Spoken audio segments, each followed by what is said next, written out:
Hello, everyone, and welcome to my podcast, Don't Get a Therapist Yet. And today I have the honour and privilege of a very special guest called Christine Dunkley. Now, Christine is a consultant and trainer of DBT. She is also an international author, trainer, and specialist in emotional regulation. And that sounds very impressive, Christine. But could you perhaps tell us a little bit more about what you do, especially what is DBT? Well, it's DBT. Okay, thank you. Well, thank you very much for inviting me. And DBT is a form of talking therapy and it's related to CBT. And it was started by a woman called Marsha Linehan, who is at the University of Washington. And Wendy, she's quite an interesting character because she herself, I mean, she's in her 80s now, but she herself had suicidal and self-harming behaviors when she was a teenager and early 20s. And so, that was a long, long time ago. And she was in hospital for 2 years. And they did think that she would die. And she had a religious experience, actually, while she was in the hospital. She thought herself that she would die. And she said that if she ever got out of hell, which is the mental torment that she was in, she would go back into hell and she would get other people out. And yeah, it's a very moving story. It's very moving. And she said that she would help suicidal women. And when she did get better, and she went to the University of Washington, she trained as a psychologist, and she developed this treatment based on her own experiences, her lived experience. And we all know what richness lived experience brings to therapies. And she took CBT, which is a change-based agenda. It's really about, something is wrong, let's change it. But what she found was that when she tried this with her patients who were in the pit of despair, like absolutely hovering over death, when she took this change agenda, they fought her. They said, no, no, no, you don't understand. And rather than being really therapist-y about it, she basically said, you know what, maybe I don't. Maybe they're right.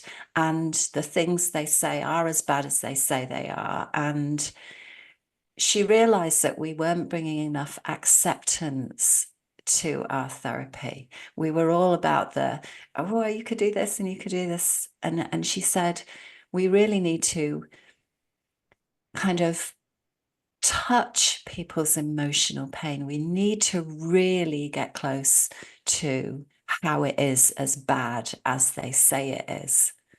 And so she learned a lot about acceptance therapy. She went to the Buddhists, actually. They're really good at that. And but here's the thing. She took complete and utter acceptance to her clients. And guess what? They fought her. She was like, no, no, no, no, what's happening here? I bring a change agenda and they fight me. I bring an acceptance agenda and they fight me. And what she realized was this, a fundamental truth, that what we really need is both. We need change when change is working for us. And we need to be able to accept when change isn't working for us. But if we sit too long in acceptance, then it's like, oh yeah, it's all a bit ho-hum then, isn't it? Okay, I accept this. What's going to change? So we need to move with, push where it moves. When we can change things, we need to go all out and change them. When we need to accept things, we need to be good at that. And we need to not waste our energy doing the wrong things. Like we need to take this Buddhist sense of the right actions in the right moment at the right time. And the great thing is this moment is then gone. the next moment is a different moment. You might need something different in it. And that's why it's a mindfulness-based therapy. Mm. And that's a fascinating story, Christine, and you explained it so well, and that's so interesting. And I think a really key point you made is for people who are actually very despairing, who are actually suicidal or self-harming, and to have a therapy that addresses such emotional needs, I think is absolutely amazing. Um, and can you tell us a little bit where the word dialectical comes from? Because I think that's a word that I don't always understand, and I'm sure you're the best person to explain it. Yes. Oh, well, thank you. I hope so. No pressure. Yeah, yeah. Right. So a dialectic, really, I mean, we always think of a dialogue as two people, don't we? And dialectic is like two of something. And it really refers to the art of flexible responding, where you've got two ends of the spectrum and you could go either way. So you go this way or that way along it's often represented by a seesaw. You know, which end of the seesaw do you want to be on? So everything is on that line, that dialectical line. So, you know, at one end, let's say sleeping. At one end, if you were going to a job interview, you'd want to be zingingly awake, right? You don't want to be even slightly bit off. You want to be wide awake and attentive. But then when you finish the job interview and you go meet your friend for coffee, you don't need to be super awake to everybody in the shop. And then when you go home and, you know, you're preparing your meal, you don't want to drift off too much or you'll put too much salt in the cooking, you know. Then you sit down, you watch TV, try and stay with the plot. That's my best tip. Try and play it, stay with the plot. But who dozes off? Do you ever doze off, Wendy, in front of the television? Can't. We're that age, aren't we? We do all the time.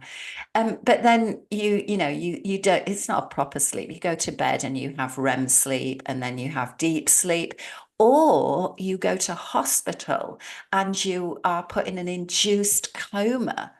You do not want to be even the tiniest bit awake on the operating theatre. Don't be awake in the operating theatre. That would not be good. So, you know, you work the line between asleep and dialect and awake in dialectical increments. That's what it means. How much is too much of something and how much is not enough? And so if I had to sum up, what does dialectical really mean? It means the art of it depends. The art of it depends. How much is too much anger and how much is not enough? How much is too much giving in to people and how much is not enough? How Mm. much is too much rules and regulations and how much is not enough? And so that's why it's mindfulness based. What it says in DBT is in any given moment, we have to work out what's the best outcome for me here and not rule anything out. An example I sometimes give, Wendy, I have lived by the rule. When you're shopping in the high street, don't take your clothes off. Just don't get naked. Like that has worked for me all my life. I'm 64. That has worked for me all my life. Here's the thing. If I was walking down the high street shopping and somebody was passing in a car and threw acid at me in an acid attack, I wouldn't care to hell who was there. I would rip my clothes right off there and then so that the acid didn't burn my skin. So it's like you know, why do we have to always rule everything out? If everything is in front of us and we can say, okay, this time I want to go this way and this time I want to go that way, the more power we have. And it's not unique to DBT. You know, we know from all therapy research that inflexibility, psychological inflexibility causes mental trauma, and psychological flexibility gives you the best outcomes. So dialectical means being able to flex and weave. Now, here's the peachy bit though. In the middle, we have this place where we say both things are true. Two things can be true at the same time. You know, I love my job. I hate my job. I think there's a lot of your listeners now thinking, yeah, that's so true, you know. And it's not like when you hate your job, all the things you love about it go away. They just recede to the background. It's not like when you love your job, all the things you hate about it disappear. They just recede to the background. And so dialectics is this ability to dance with what's needed and to kind of keep your wheels on the road, whether the road is going up or down, to get you to your destination.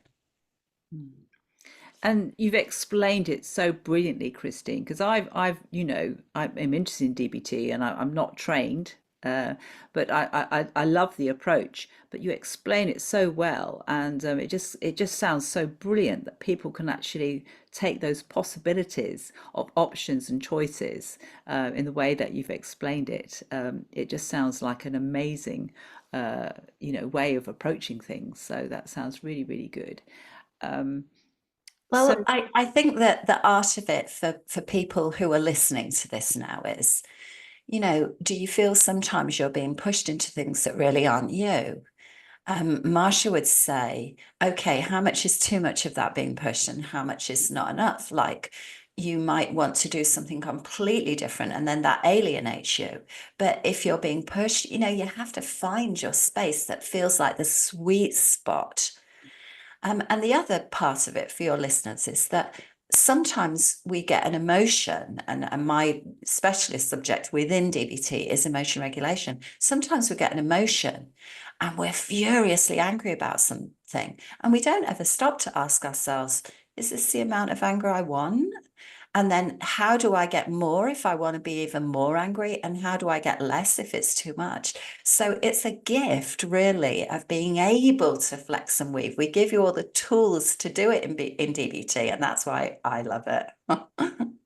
yes, I mean, I think the other thing DBT is known for, and as I said, you're a specialist within DBT about emotional regulation, is it's so needed now, isn't it? It's never even more needed. We're still very anxious as a race, aren't we? We haven't got over this emotional regulation, and so many people, I think, suffer from not being able to emotionally regulate. So, can you tell us a little bit more about what that means and how that works in practice? Yes, yes. I think that the term emotion regulation is kind of often like misused, and people hear emotion regulation, but they kind of mistakenly interpret that as get the emotion down. Just get it down. You need to regulate your emotion, which means you need to not be so angry, and you need to not be so sad, and you need to not be so this. Whereas truly it means regulation is match the amount of emotion you've got to the situation you're in so that you neither have too much or not enough. It's a matching process. That's true regulation. It's like the regulation of your heating system. There's no one heat that's always comfortable on your heating system. Sometimes you have to turn your heating up because it's very cold outside. And sometimes you have to turn it down because, it's too hot. And that's true regulation, means being able to go both ways, to increase an emotion when you need it and decrease an emotion when it's too much. But almost never, when I'm working with a patient, we're almost never decreasing the emotion to zero, because your emotions are so important. They're so vital to you. They help you stay alive. They help our ancestors stay alive. And how it fits in DBT is that when our clients want to die or want to harm themselves, it's often to get away from an emotion that's too painful. But when we delve into that emotion and we say, okay, here's the emotion, what is it? And what's it trying to tell us? How is it trying to help us? How much do we need to keep in order to not lose that message? And then how much do we need to get down? Like often it's just too much. And that matching process is true emotion regulation. It's the matching process. And the way you described it is again so clear, and it makes so much sense and it's so much understanding, because I think if people don't get that explanation, they think it means no emotion or kind of sort of flatness, and you're not saying that at all.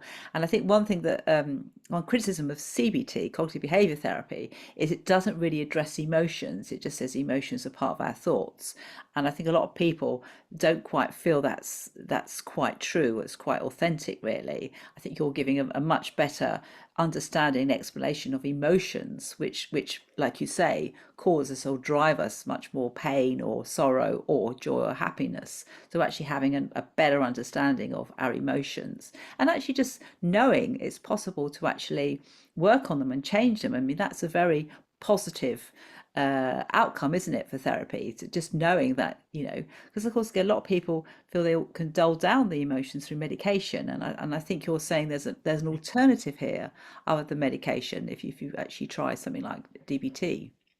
Yes, there's definitely an alternative to that. And you can have much more power over your emotions than we're taught in schools. I think they should teach emotion regulation in schools. Every emotion that you have has a function, and it has a set of features that play out in the body. It has a set of, I call them signature features. Every emotion has this. Each person has their own emotions slightly differently, like your own signature is not the same as mine. It's just recognizably yours. Um, and so in every person, we have to kind of find out, how does anger play out? How does joy come in? How does guilt play out? And then we have to notice, okay, what is this emotion trying to tell us? And if we want to get the emotion down, or up, we tweak those signature features. We tweak them. We work with the ability of the brain to read your muscle tone, your breathing, your posture, your gesture, your facial expression. All of these tell your brain that you need more of the emotion tap turning on, or to turn the tap down. So that we work in tandem with our body, and then that gives a signal to the brain, and we can literally turn the hormonal tap up or down by using these signature features in the body. Mm. And you make another very good point is Western psychology has often been described as actually being too cerebral, hasn't it? Sort of like too mind. But what you're describing there is a kind of relationship with your mind and your body and attuning them together. Would that be right, Christine? Is that sort of how DBT works? Yes, exactly that. It's understanding the context that you're in, your initial appraisal of the context, and then your a kind of like, we call it your wise mind, but it's this inner sense of you. We call it a felt sense, but a felt sense of you. And I'm often asking people, how does that feel? How does that feel? More, do you think you were angry with your partner, do you think that anger is enough, or do you think it's too much? Well, let's see if we can bring it down a bit. And then we'll say, okay, how's that feel? Do you think like now you're just kind of letting your partner off the hook about this thing that made you angry? I think maybe a tad more, like a tad more.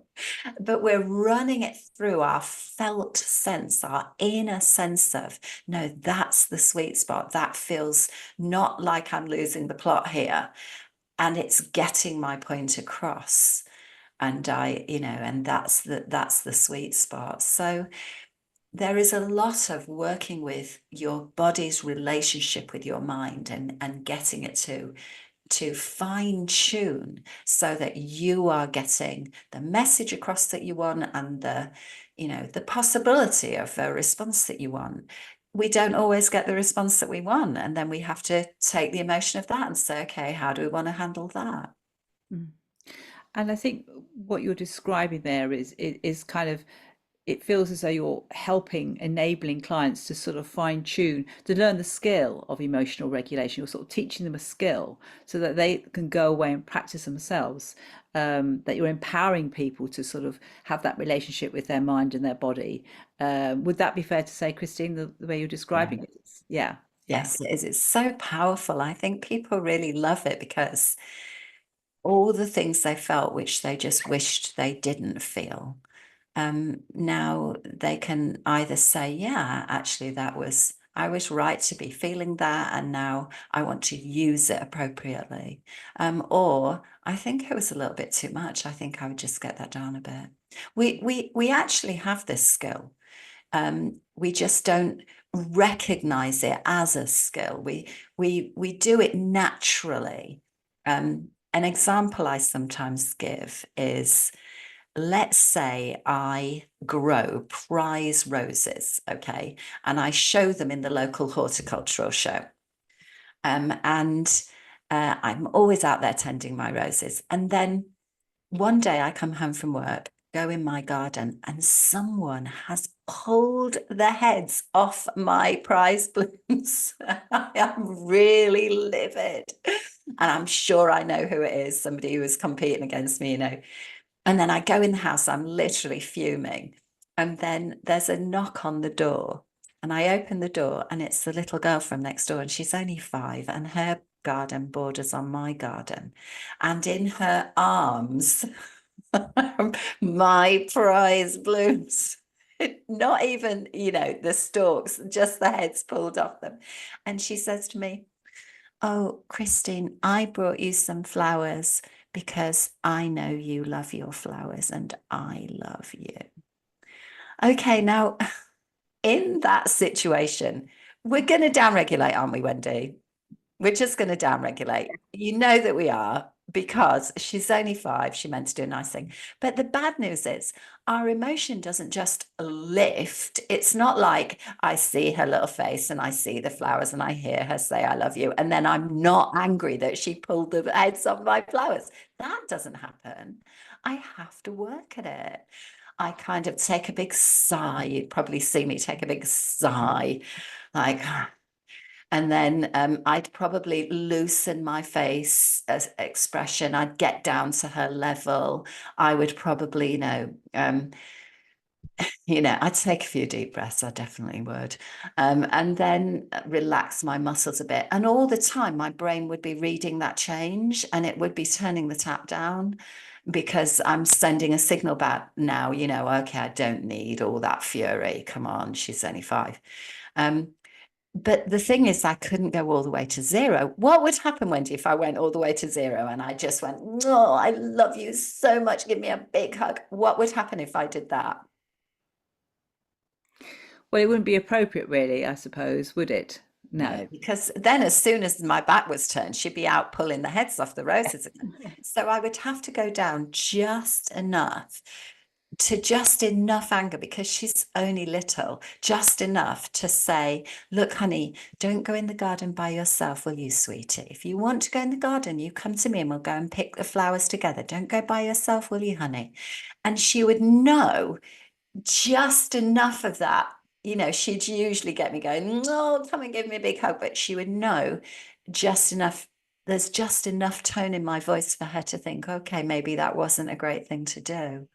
If I had too much, then I would say, what were you doing?" And then she would cry. Her mother would come around, say, "Why have you upset my child?" She wouldn't come back again. It would be awful. So it's that matching process. We have that skill. You do it all the time. Something makes you angry. You come into a session, you have to get rid of it because you're working with, your clients. But it's really putting it back into your conscious control, so that this is how I did it. I did it through my voice tone. I did it through my muscle tone. I did it through my facial expression. And then I matched it. And the matching is the bit that makes your heart sing, because you got it where you wanted it to be. It's all power to you. And that's a lovely analogy, and I think most people can really relate to that as well. But I think you make the point, actually, that to actually help you to understand your emotions, you're actually changing your physiology. Where again, sometimes people say CBT is still too brain led, but what you actually, it doesn't work, does it? You have to change your physiology to actually work on your emotions. You can't just sort of talk yourself out of emotions. And that's a really good example of how the power of DBT, to actually understand that and to get that awareness, that self-awareness about your body and that fine attunement. So yeah, I can see now why it's such an amazing therapy and so popular actually. Although I don't think a lot of people do know about DBT. I think it's one of those undersold therapies that maybe therapists or psychologists know about it, but the general public don't know much about it or don't have the access to it. So that's a really good explanation of how the power of DBT and how by learning those skills, it can really help you feel in control. Because we don't like feeling out of control. I speak to a lot of clients, they really, one thing they don't like is feeling out of control all the time. But I suppose it does give you a sense of mastery over your own body and your own emotions. And that in itself can make you feel so much better. Yes, it definitely can if you think I've got more than one way to go. I think that the reason DBT is not so widely known is because it has been working at this real sharp end of, people's mental health problems where the risk is higher. Although more recently there have been adaptations for people, for adolescents, for schools curriculum. It's being more widely put out there. It's used for addiction services. It's used for eating disorders. So I think that it's becoming more mainstream now, and the techniques and the philosophies that we use are being taught more on courses and things like that. So hopefully people will realize it's much more about power back to you personally than anybody telling you what to do. They're asking you how it feels when you do this thing rather than telling you, you have to do it. Yeah, absolutely. And I suppose as a, psychologist, therapist yourself, you do understand the need to kind of work with people and help them because you sound so enthusiastic and so knowledgeable about that kind of DBT. I can see you being very good at enabling people to actually work on what they need to work on, so that they get that right balance or that attunement to their own self and their emotions. Yeah, I can see that. Okay, just a broader question about DBT, because you are an author, you're international trainer as well. Any other sort of components do you think you can tell us a bit more about DBT? Yeah, sure. Okay, so because DBT has traditionally been at this very risky end of the spectrum of, people coming for therapy, then we needed more, basically. I think anybody who's really, really suffered, who's had such intense emotional pain, and suicide itself is an attempt to escape from emotional pain. That's what we read in people's suicide notes, that they couldn't bear the pain any longer. Anybody will tell you that mainstream therapies have often felt like they're not enough. Like, you speak to somebody for an hour a week and then you go home for the rest of the week. And or you may wake at 2 o'clock in the morning, you've got so much pain. And so Marsha Linehan said, we have to almost put our money where our mouth is. And, if we're dealing with very big problems, we need very big therapies. And so she added more. The first thing she did was she said to herself this was a skills deficit, but rather than take away from the time, the hour a week in which our clients are talking to their individual therapist about what's happened to them that week, rather than take that away, she added extra in. She added in a skills training group, which normally runs for about 2 hours a week, And so the clients who come into a DBT program will see their individual therapist once a week. And they'll also go to a group where they just learn skills, a bit like learning French. It's not, you don't go in and say, what happened to you during the week? It's not a, how are you feeling today or anything. It's basically, here are the skills. And you can buy the books with all the skills in.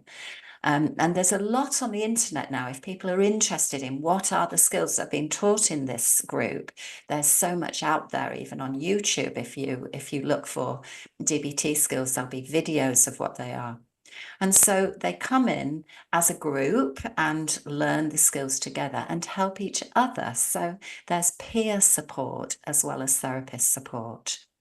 So that's one thing that you will get. You will get individual therapy and a skills training group or a skills training component. Sometimes for various reasons, it's not possible to join a group, but you should at least get 2 sessions a week, one in which you do your individual therapy and one in which you do your skills learning.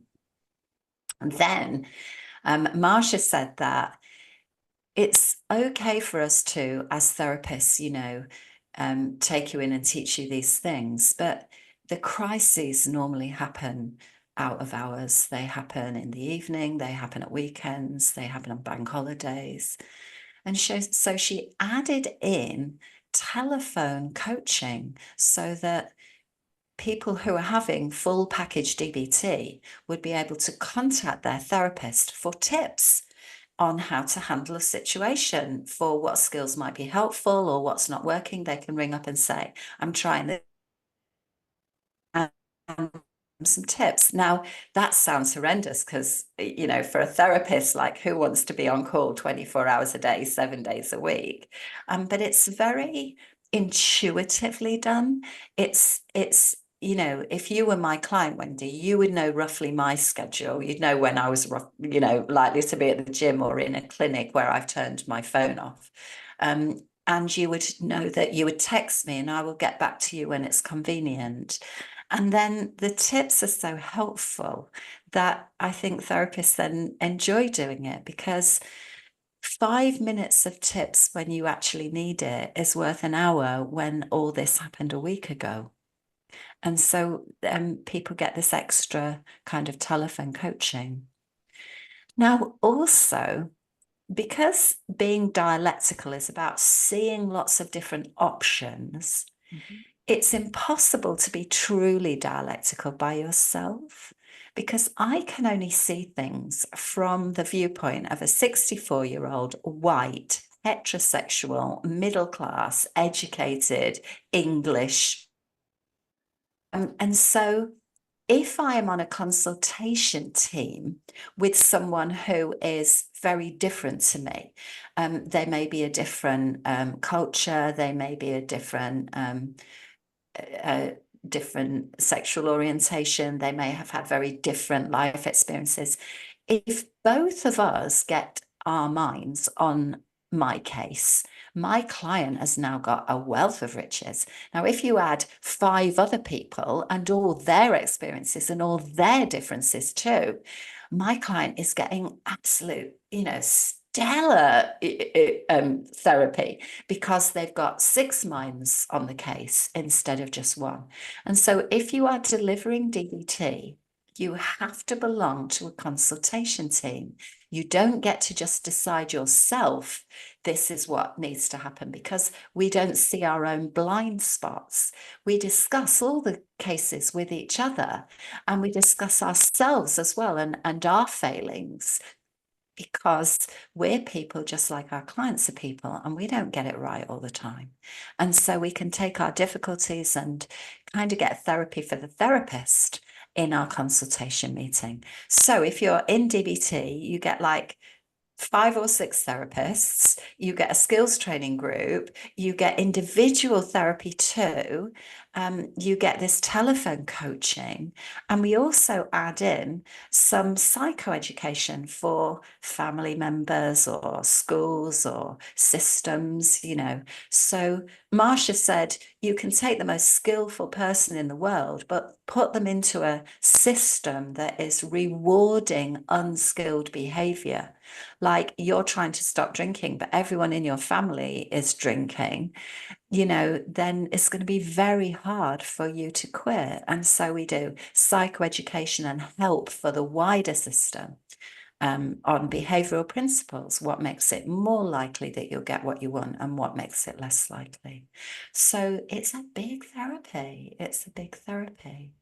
And that's why you can't just pop out and get yourself a DBT therapist like you can with many therapists. Just look down a list and pick one, because therapy is normally done in teams, mostly in the UK in the NHS.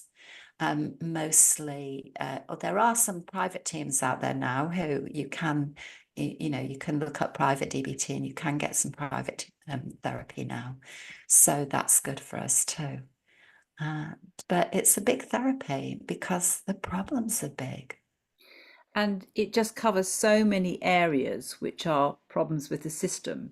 I did do a little bit of systemic psychotherapy, which it's sort of a modern take on family therapy. It talks more about the system, and often it's the system is part of the problem. And you just described that beautifully. That if somebody's trying to give up alcohol and is surrounded by people or friends drinking alcohol, how much harder that is. And to actually put that into a therapy and to think about all these aspects together, sounds amazing. And you're so right about the distress. When that person is distressed, isn't it? That's when they really want the help, and that's where the help isn't. And the opportunity to speak to a therapist when they've got all those heightened emotions and distress at that time, that's when the therapy really can work. It can really just turn that round so well. So yeah, it's a really good system and a really powerful system. It sounds like it has to be very dedicated as a therapist to give all those additional time and everything like that. But it sounds like a very very practical, very skills based therapy as well, where you really are helping people to learn these skills and to but also very supportive in actually providing such a range of ideas. Um, yeah, and it sounds absolutely incredible. Yeah, I'm very impressed with it, I must say. You sold it to me, Christine. You've sold it. Well, we have four lots of skills in DBT. We have mindfulness, which we teach people to be able to cope with the present moment, because that's where we live. We live in the present moment. And so if you can deal with the present moment, and DBT sets a very, very high value on the triumph of the present over the past. Mm. It's real different to many therapies. I was shocked when I came into DBT, having come from a more Rogerian style of therapy and medical social work. I did medical social work before I came into it. But I was shocked at how I'd always been taught to track everything to what happened to you in childhood and why you behave like this. And I was really shocked that when I got into DBT, it's almost like the why is, yeah, how you got here, but the main thing is getting you where you want to go, right? And it was so liberating. It was so liberating. The present can always triumph over the past. That's the message I want to give to anyone who's listening. Never despair. While you are breathing, you are winning, and the present moment is your best friend. And so if we can get into the present moment, it's not usually where all the problems are. And then we have interpersonal effectiveness, because let's face it, even if we are really skilled, other people are so annoying. And so we want to be able to deal with that. Your DBT therapist is the person who, when you come in and say, my partner or my friend or, my kids are so annoying, or DBT therapist, those guys are so annoying, like, what are we going to do? How are we going to deal with that? Because we definitely can. And that is the interpersonal effectiveness. And then we have emotion regulation, and we also have tolerating distress that is not going to go away. So how do you or tolerating distress is going to go away? Like if you just caught in a traffic jam, and you can't get to where you want to go, how do you tolerate that? That will eventually pass. But most people have something that they would change if they could, but it probably isn't going to change. And so we need that skill as well. And we need to be able to know when to use distress tolerance and when to use a change strategy. So those are the skills that are taught in the skills training group. And we've kind of got them down to a really good, we've got them down to a fine art now. So DBT is quite good at that. And just the thing like interpersonal effectiveness. I mean, who doesn't need that? And I've crying with laughter when you say like dealing with other people could be so annoying. I mean, half my caseload is about dealing with other people who are so annoying, and it's just such a key skill, isn't it? And it sounds brilliant that it's focused on that area. And distress tolerance, absolutely, we constantly have to deal with distresses in our life. They could be very huge or they can be just like minor niggles, but again, distress tolerance, I would say, is so key. And I love the phrase, um, the present moment is my friend. I haven't heard that before, and that's a really powerful phrase, isn't it? That Yeah. people would sort of take away. And also the optimism that gives is that you're not a victim of your past. Regardless of your past, there's hope that you can change now, and you can, and these skills you develop can be for the future as well. So you can be free from your past. You don't have to sort of spend energy on sorting out your past. You can actually start now with developing these sort of skills now and moving forward. So yeah, I agree with all that. I think a really good idea is a really good philosophy. Yes, the relationship with the past is a complicated one in that um, we never dismiss what has happened in the past. The edge that we work on is the mechanism by which the past intrudes on the present. So we work on that bit of it. It's not like we don't go back and talk about the things that have happened in the past. We rather talk about how when you walk into a green room and you were, horrible things happen to you in a green room, what actually is happening at that moment and how usually your body is just trying to protect you from something and how to override that. So it's not a case of we dismiss anything. It's more giving you the skills so that if the past is intruding, you can revisit it whenever you want. And some people do go on and revisit it and, they want to do that. But we give you the art of being able to have that under your control, so that under your conscious control, you can say, yeah, now I think I will go and talk to a therapist about things that happened in my past. Or right now, I just want to, carry on with my day-to-day life. Some people come out of DBT and they go on to another therapy because they do want to revisit, but they can do that in a way that suits them. And some people are just so joyful at their liberation that they don't do that. So it's up to you. I don't want people to think that we don't honor the past. It's just that we give you much more power over the present. Mm. Absolutely, and you make a really good point there. And I think it's validating people's experience, isn't it? It's not dismissing them. You're validating where people have come from.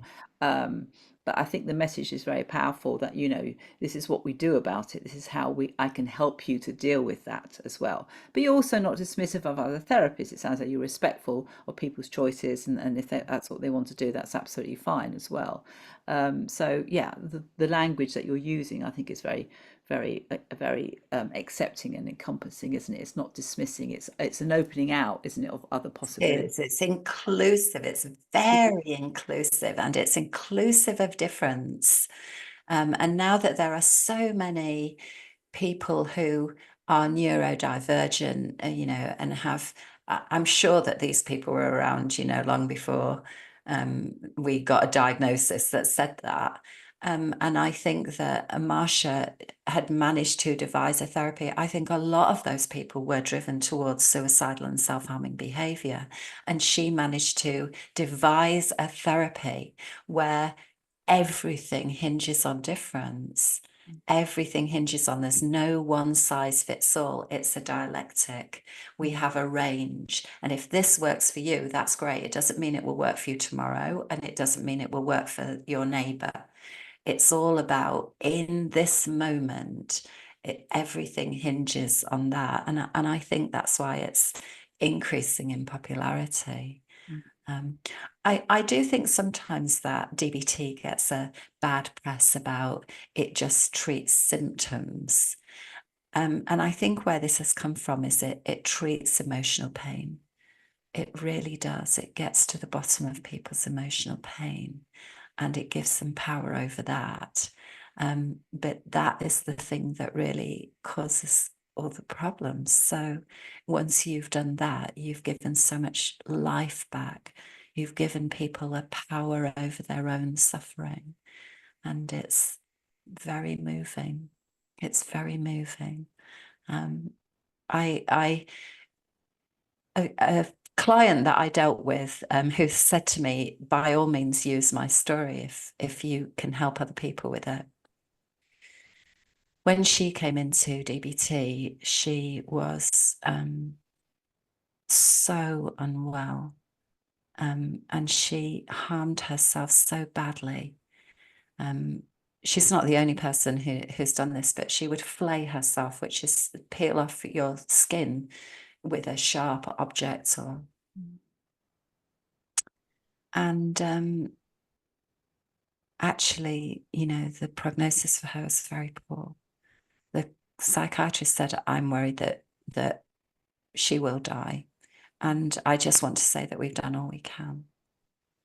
And I remember working with her in DBT and slowly as easing that pain so that she could face life and some of the problems that she had. And we could solve them. We're a solution-focused therapy. We could look at solving some of them. And from that pit of despair, she wrote to me maybe a couple of years ago and said, I'm so happy now. And I never thought that I would get through. And I can tell you, none of us thought that she was going to get through. And I think one of the most moving parts of that was she had a daughter who her mum was so often in hospital. She said to her, Mummy, it was like you died and you came back to life. And I think that that's the power of the therapy, that, we can do such amazing things. If there's anyone out there who's really suffering, you think there's no way out, there's always a way out. There's always a way out. There's no suffering that you have had that someone hasn't had and got through. And if you feel like you can't even have the energy. I think most of our clients are battle weary. They're battle weary. They've fought so hard. They've done so much. Well, by the time they get to me, they've already run a marathon. They've fought so hard. If you are that person, do not despair. You can get a life that not only is better than this, but has real joy in it. Get yourself some help. It will be okay. And that's such a profound statement there, Christine. And I'm just so pleased that you came on this podcast to give the message out, because there's still so much work to be done on mental health, suicide, distress. From a very people who suffer from emotional dysregulation to so people who are very, very, at the wit's end, despairing, in so much emotional pain, and it can help such a range of people, and that's such a powerful message that you just given there, and thank you so much for sharing that. I just hope we reach enough people that they hear this message. And I think my last and final question is, I'm hoping we've encouraged some interest in DBT, but how can either people find a therapist, or Yeah. if there's any people there who perhaps think that their organisation might need some training in DBT. Yeah. How do you go about sort of contacting you or finding out more?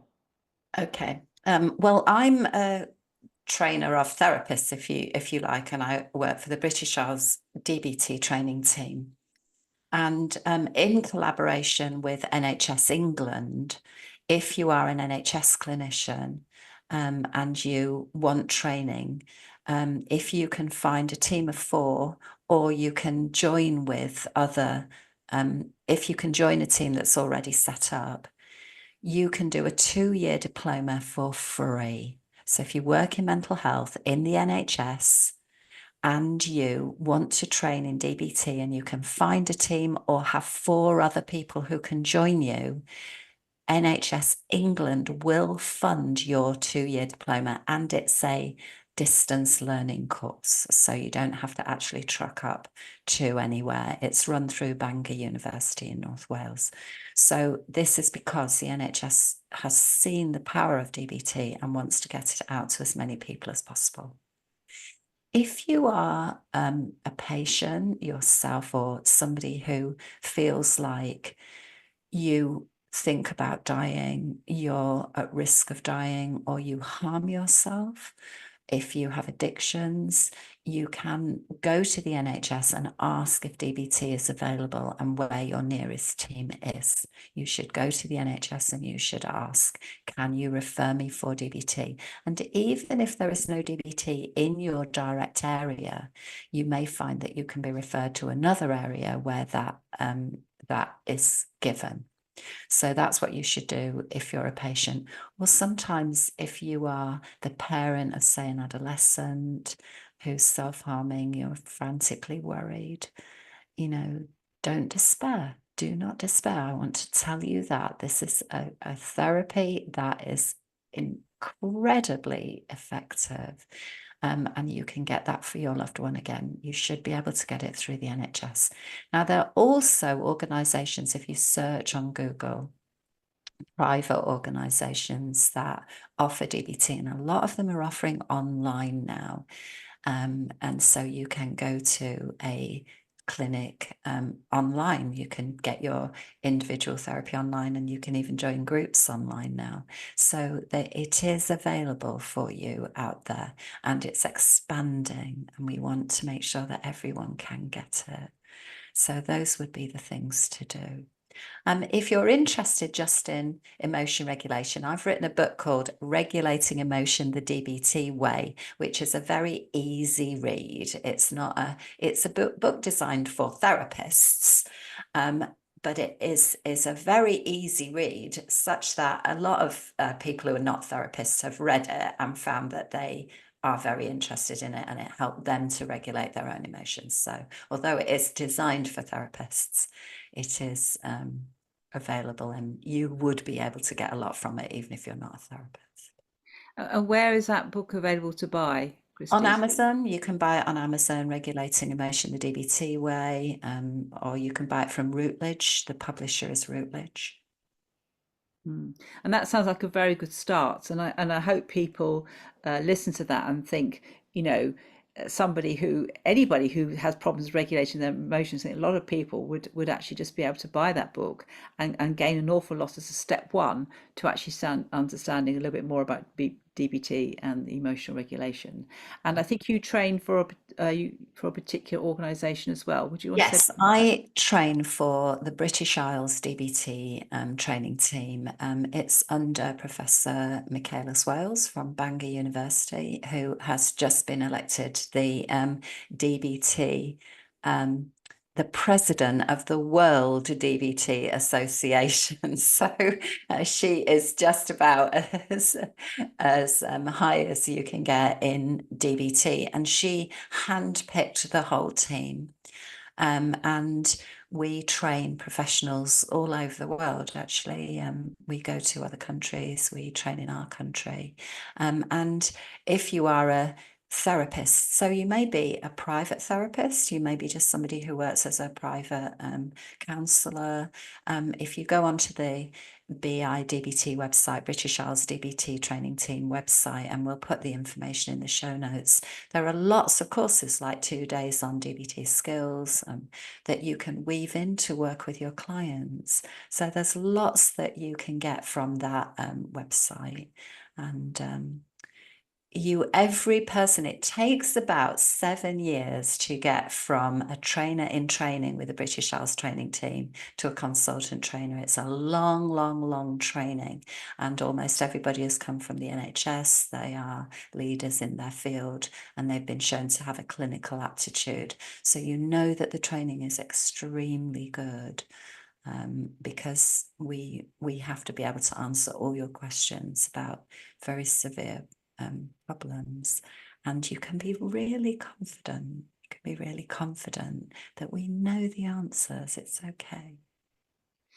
Yes, and I trust implicitly your knowledge already that you've demonstrated today is immense, and the way you've explained it, I think, has been very special. So that I think everybody can understand some of the concepts of DBT, and like you say, because sometimes people use DBT. What does that mean? It's just three letters, isn't it? But actually, when you go into a bit more depth, it does make a lot more sense. And I hope people here will actually sort of take action, either just to buy the book or to research possible training for, like you say, don't need, I'm assuming you don't always have to be a therapist to do some DBT skills.